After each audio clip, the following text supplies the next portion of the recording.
Hi everybody, this is Alice Bejeweled Hedgehog, back for vlog number 20-something, not sure 20 what, but 20-something.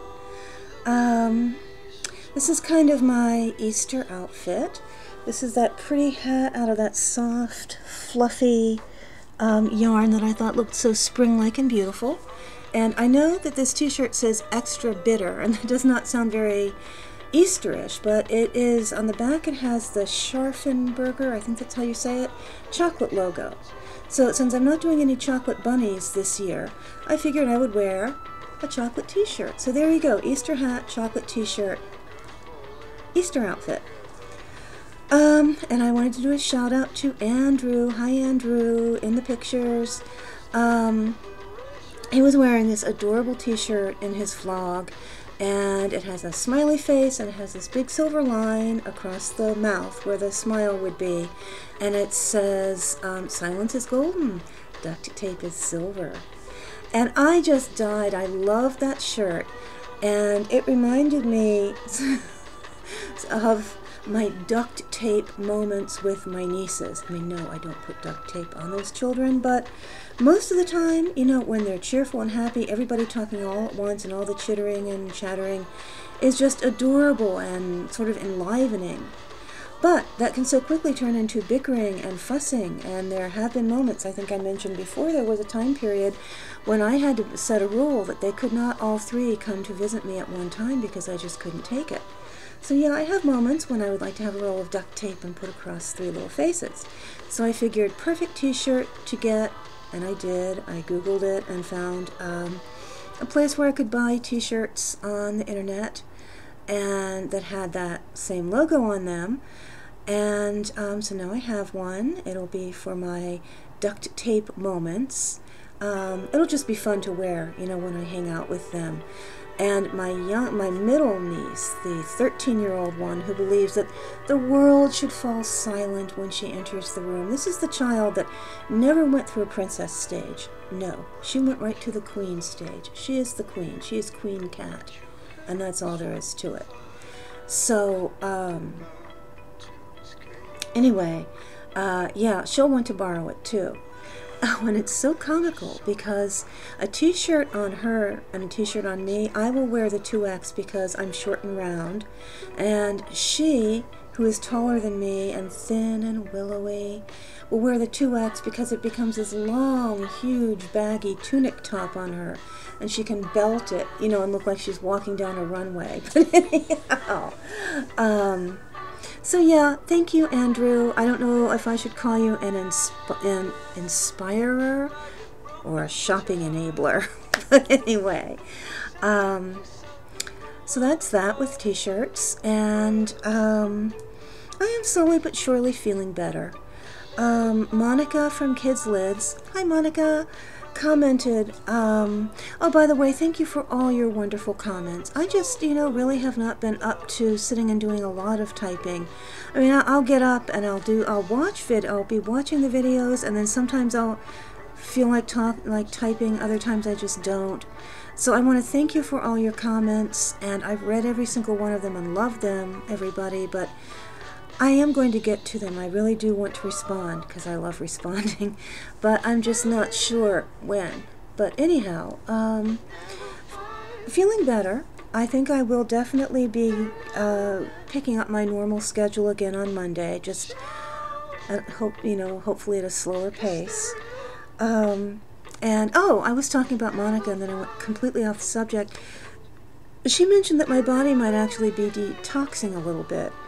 And you know, it might be, because any kind of sudden change, I guess, is a stress, even if it's a change for the good. And I definitely changed over from probably a 4-time-a-week fast food habit, plus buying, you know, a lot of these convenience foods at home, to not doing it at all. And I was initially kind of disappointed. How can somebody who's on, you know, a much healthier diet get sick in the first place? Well, number one, you know, one of my nieces was sick, And number two, my body is dealing with a lot of changes right now. But I can tell they've been for the good, because even though I am sick, my foot and joint pain has not come back. And I am so incredibly happy about that. And so anyway, that's a good thing. So, I mean, my life has not been overwhelmingly interesting as of late. Sleeping a lot, and so I'm all out of sync. I can't believe it's, like 11:30 or something, and I am just putting up my video. My whole schedule is off, so I'm going to, I have a feeling the beginning of next week is going to be one very tired, grumpy time. But anyhow, I wrote stuff down again. That way I actually can remember what I want to say. And I wanted to say thank you to Kelly for that really awesome video response. I said the whole topic, religion, philosophy, it has always fascinated me ever since I was a kid. Different beliefs, what people believe, how they practice things. It's such a huge topic. It would be so fun to sit over teacups and chat all the time. Oh, I wish we all were a lot closer. That magazine, the Newsweek magazine that I talked about before, had this really interesting article in it about a Jefferson Bible, and it's on exhibit here, so I'm probably going to go see it because it's here until June. And basically, Thomas Jefferson was blunt enough to say that he considered the sayings of Christ, inserted into the rest of the writings of the evangelicals, the apostles, as being diamonds in a dunghill. And he went so far as to take a Bible and cut out the relevant parts, the parts that he were either directly attributed to Christ or that he believed was attributed to Christ, and then put them together in a separate book. And that's the book he used. I mean, Thomas Jefferson was a pretty interesting guy, but I had no idea that he had edited his own version of the Bible.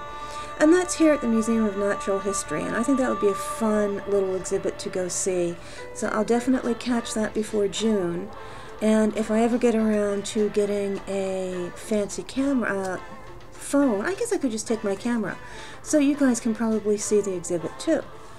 So anyway, yeah, I had just, she had talked about, Kelly, you talked about your professors at your Catholic college being so interesting and, teaching you so many things. And yeah, that was something I found very surprising, because there's a program here, Smithsonian Associates, and you pay a yearly fee and you get the magazine, and you get discounts on a lot of their events, including their evening lecture series and weekend seminars.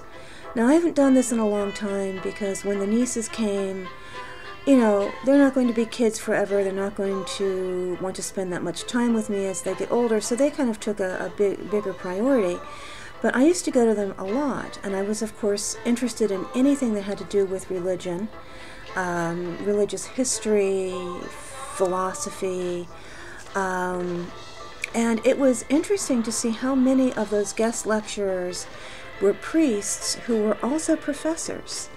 And they were so open-minded and so balanced and so interested in learning. And I can't help but think, why doesn't somebody put them in charge? With all the problems the church is having, these people, these professors, priest professors, I guess you would call them, they're brilliant, but they're also much more open-minded and aware of spirituality and religion across the world and across history, and it just makes me wonder why they're not more predominant. But anyway, yeah, I'm still everybody who said, just do my vlog because it is my vlog. I mean, that's true, actually, when you think about it. YouTube is the forum that I have selected to be able to say what I want to say. And I really like that, because people who want to hear it will be able to, and people who don't have to listen. And so many times when other people are discussing things, it just, even if I don't comment, some of it really resonates me and just either helps me or makes me feel like I'm not alone in my thoughts. And I don't like the feeling of being completely alone in my thoughts. It's so cool to know that, even if I do not, in my day-to-day world, interact with a person who shares an opinion or thought with me, the internet is so cool because I can find that person online and find people and connect with people that I would not otherwise have a chance to get to know. And the only way for, us to get to know each other is just put ourselves out there. So, I guess, what I wanted to talk about is, one of the things I wanted to talk about is I have been thinking about, and I probably am going to consider going to a place of worship, going to church. And I know for a lot of people, this is just a routine thing. You just get up and go. But I am actually pretty reclusive. And many people think of reclusive as being the strange old lady with the cabin in the woods, 100 cats and a shotgun to keep people away. And I have no shotgun. I'm in an apartment building surrounded by a big suburb, and sadly I don't have any cats. But I'm a friendly recluse, if that makes any sense. I like people and I'm interested in people. I just seem to be very comfortable with alone time, and I need a certain amount of alone time. Many times for me, just having gone to work for the day, and the typical interactions you have with people, and at a grocery store, at a gas station, whatever, are plenty. When I get home, I just do not feel the need to call someone up and go out and do something. I've already been out, I've done something, and I've been around people. Now I want to sit and read or craft or whatever. And because of that, and some bad church experiences, I never really felt compelled to go. But recently, the whole concept of worship and praise, I've just been, for some reason, much more intrigued by it. And I kind of think there is an element of spirituality that involves worship and praise, and that is best done in many circumstances in the presence of others, and I want to do that. So I don't think I'm going to go tomorrow, even though it is Easter, because I have been, pretty sick, and I just don't really want to go out and, be dressed up nicely and do all that yet. But I found a church that I will try, and they are called Unitarian Universalist, and I went on their website and read a lot about them, and they are any denomination, and they have some basic principles of human decency, I guess you could call it.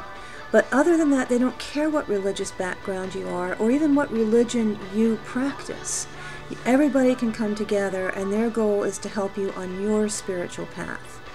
So that sounded to me very intriguing, the idea that I could come as a follower of Christ and get support in my religious relationship, which is a word I really like that I got from Poet Spice.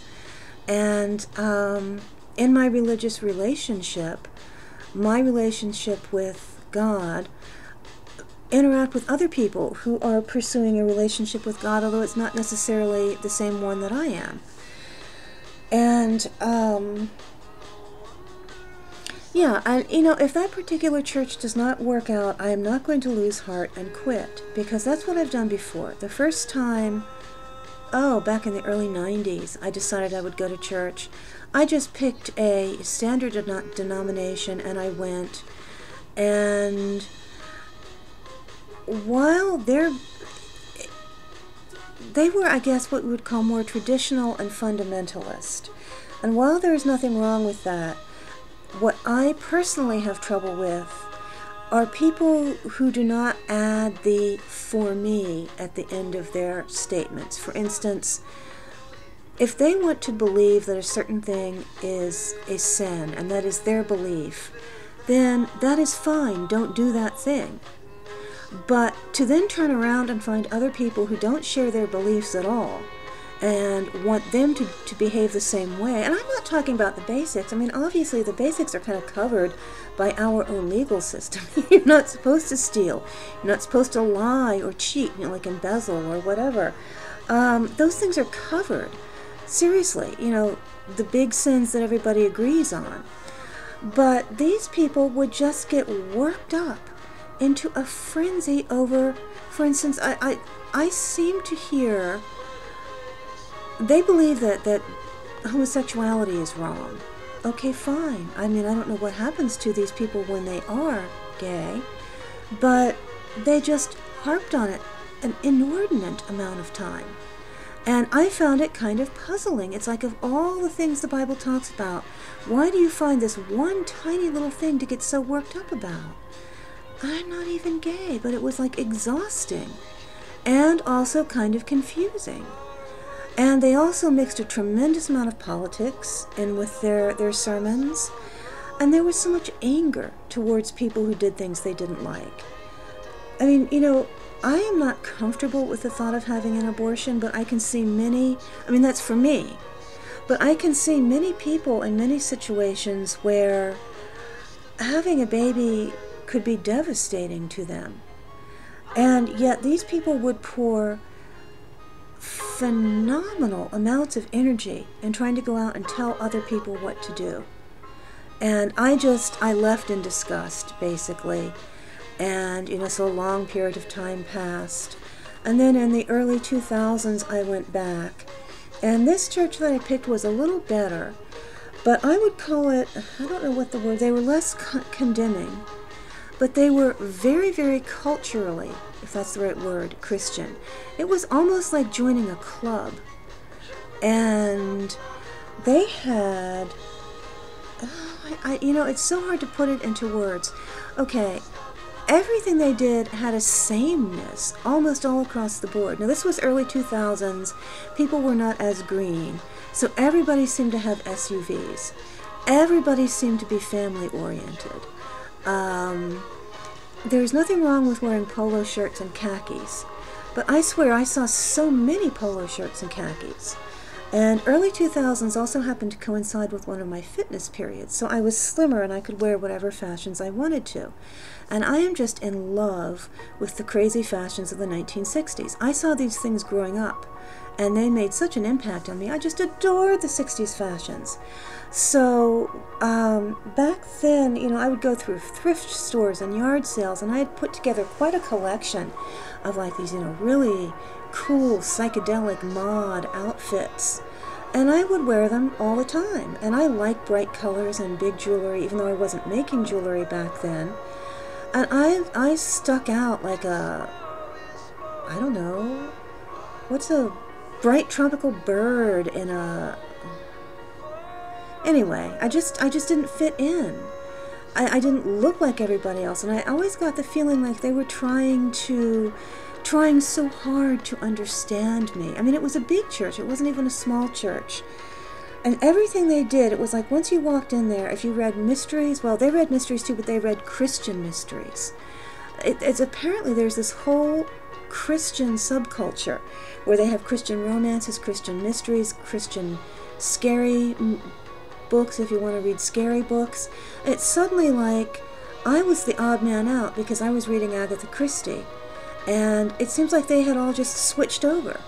And then music. There's great Christian music. There's this wonderful old spiritual singer, Mahalia Jackson, I think is what her, I can't remember. She does great songs, gorgeous music.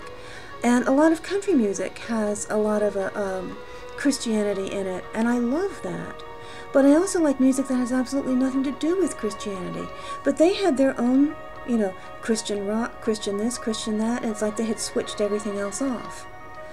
And, you know, as long as I went there, I always had the feeling, oh, and all their friends, too, they kept talking about, oh, they only have Christian friends. I'm like, but seriously? What about your neighbors? What about your coworkers? Don't you just make friends with the people you come in contact with? Apparently not. So I eventually just felt, although I did not feel unliked, I could feel their effort. And I just eventually just really didn't fit in and just quit going. So, I have decided that even if, you know, if I don't click with this particular church, I'm going to keep going, because while I do not think that I want to become one of these really involved church ladies, I don't necessarily want to be a regular attender. I would like to have a place to go for the worship and praise aspect of my spirituality, and I would also like an organized outlet for charity. And I know that churches are a great place to be really in touch with the community and find out very quickly when something is needed. So I will keep you guys posted on how that goes. I probably won't be going until next week, though. Oh, I just looked over on my side table. A book I wanted to show Kelly. This book, I was actually reading from it last night. The little verse from the Gospel of Thomas was included in this. I don't know if you can see it. It's Living Buddha, Living Christ. It's by, the author is Thich Nhat Hanh. I don't know if I'm pronouncing it correctly. He's a Vietnamese Buddhist monk, and I have some Vietnamese co-workers and friends, and you know, they know him as a Buddhist monk, and this is where he looks at Christ and Buddha in comparison, and there are many, many interesting similarities. And I'm really impressed with this book. I really, really like it. I hope it's still in print. You know, if you can get it from your library, I think it would be really cool. I think you might like it. Or I think anybody would like it. I mean, if they have that kind of interest. And, let's see, I write stuff down. Oh, you know, I had written down, I mean, something that had just crossed my mind. It was, I wrote down Christian Synchronicity. And I believe, whether you want to say God or the universe, I definitely believe that if you look at what's around you, you can see ways in which God is communicating with you. And one of the reasons why, even though I'm reclusive by nature, I feel that my biggest, I don't know what to say, spiritual directive, the thing that if God were to sit down face to face with me and tell me he wants me to work on something, it would be that I need to interact with people. Because if somebody needs money, it's not likely that it's going to fall from the sky. But it's quite possible that it might be given to you or lent to you, or an opportunity might come up by interacting with somebody else. This is one of my reasons why I, you know, have been thinking about I should join a church or try and find an in-person crochet group or something, because I don't know how many times I've had these, what I can only describe as Christian synchronicity. I remember one awful morning on my way to work, and I really hated my job. It was the kind, I would feel a physical pressure on me when I would walk out of the apartment. I just could not face going there. And thinking, I just don't know what I'm going to do. I would rather just get cancer and die. And then, you know, elevator opens into the lobby, and some guy, some homeless guy, had gotten into the building. And yes, he was being nicely escorted out. But the funny thing is, what he was saying to everybody is, Jesus loves you. Jesus cares about you. Jesus loves you. He wants to help you. And I just sat there stunned. Okay, that was a really interesting way of sending me a message. But I got the message. And then I did my vlog, and about the contradiction between religion, not liking necessarily what I'd seen of Christianity, but really loving Christ. And then, of course, there poking out of the recycle bin is I can't remember the exact title, but it says something like, forget Christianity, follow Christ, or something to that effect. I'm like, so there seem to be messages popping up all over the place, at various times throughout my life. And this is where spirituality and a faith experience can't always be described as a rational experience. I have had thoughts pop into my head, and since I know my own head, they're not thoughts that I would have come up with on my own. I mean, it'll be like a reminder. It'll be in a situation and at a time where anything involving God or anything other than day-to-day concerns is the furthest thing from my mind, and had been for the longest time. And suddenly this awareness will just pop in. And that is what has caused me personally to decide to follow Christ. Because even out of all the garbage, I guess is the best way of putting it, that I had to listen to when I grew up, little tiny pieces of it stuck. And those pieces were beautiful. And I really have felt a presence just crop up at times, unexpectedly, completely unaware. And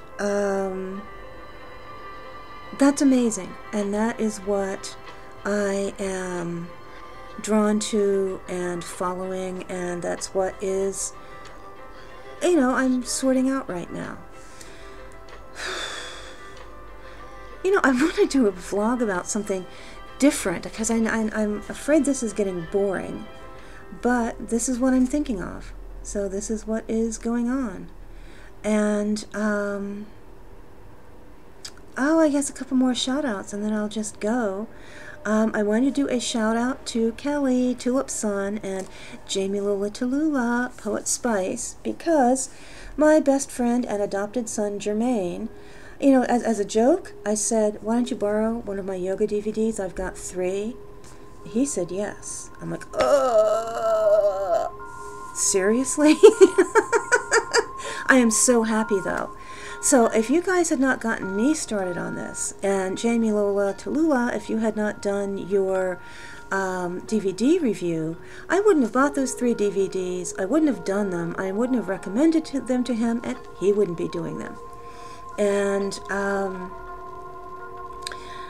so yeah, currently he, like me, is working on losing weight and getting fit. We both have reached stages in our lives where we feel like now is the time to deal with our health. And his idea of going to the gym in the past used to be, the guy-oriented thing, where a bunch of guys will cluster around the most macho machine there is and see how much they can bench press or leg press or whatever. And, cardio is just what you do occasionally to keep from cramping up. And he's changed primarily because he is doing consulting work in Vermont, and he has one of those, those residence hotels, where you have like a kitchen, and he's doing his own cooking, and he happens to be sharing an office with a guy who believes that he would be dead if he hadn't gone on a cleansing diet and, changed his whole lifestyle. So he is much more open to things now. He does cardio, he's eating better, and while he's up there, he's just not around his friends, so he's doing a much healthier lifestyle thing. So anyway, thank you guys. And Bruno, I got a little confused as to whether your surgery was at the first part of your vacation or the last part of your vacation. Can't remember. But anyway, I hope you're doing well, and everybody have a great weekend and a great Easter. Okay, bye.